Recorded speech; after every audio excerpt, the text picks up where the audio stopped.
What if you could read the minds of your customers and prospects? Well, as it turns out, given all that's going on, you actually can. They're thinking about and dealing with the exact same things that you are. As a matter of fact, every organizational CEO right now has been asked to put together contingency plans and do the same exact things that you're probably doing in your personal life. Things like, number one, cutting out discretionary spending, meaning the nice to have type things. Number two, looking at your essential spending, the things that you must have, and doing two things with that. Number one is trying to cut costs where you can. And number two is extending your runway as just in case. The third thing that you're probably all doing are seeking ways to reduce risk. And in every organization, they are doing exactly the same thing. And in some cases, number four is that individuals are looking to others for advice, and they're looking to see what other people are doing, and in many cases, following that advice. Those are probably the same things you're doing: cutting discretionary spending, looking at your essentials and figuring out how to extend your runway, cutting your own personal risk, and looking around to see what others are doing.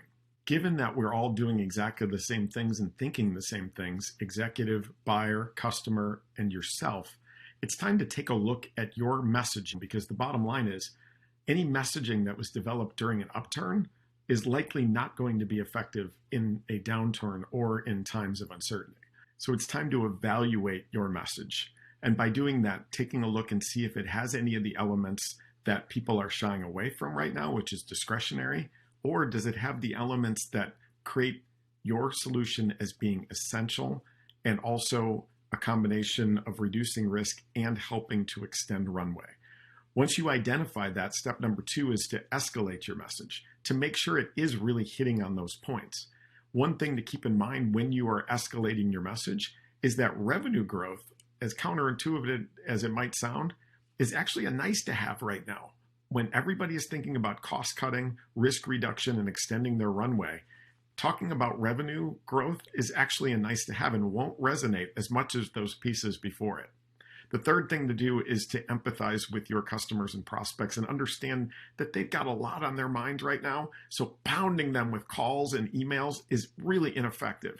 Instead, give. What kinds of things can you give to the customer to help them through this, to build a relationship and be the first one they call when they are ready to focus on those essentials, or as things calm down on the back end, you're the first people that they call. Two last points to make. Number one, you've got to remove friction from the buying journey. You've got to do that now. You've got to make it easy for them to decide, easy for them to evaluate, and easy for them to implement. If that picture is not painted very clearly, other things are going to be prioritized. And number two is a brain science thing, but it's thinking about the idea that, as it turns out, confidence is actually contagious. Just know that from downturns, from uncertainty, there are often great opportunities. And many of the world's greatest companies were founded during downturns. So be confident. If you shift right, there is great opportunity ahead of you. So don't get down on yourself, because the customers will also feel that as well. So also linked here is a free YouTube video, 50-minute webinar where we go into each one of these things in much more detail and share a little bit more of the brain science around it. I sincerely hope that helps, and feel free to share that around the office, because when we evaluate our messaging, we escalate it aligned to exactly what our buyers are thinking right now. We empathize by giving instead of trying to ask for the take.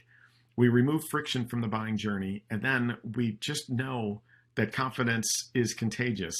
Do those 5 things, and I promise you're going to come out doing pretty well on the back end. So good luck, and please let me know if there's anything else I can do to help.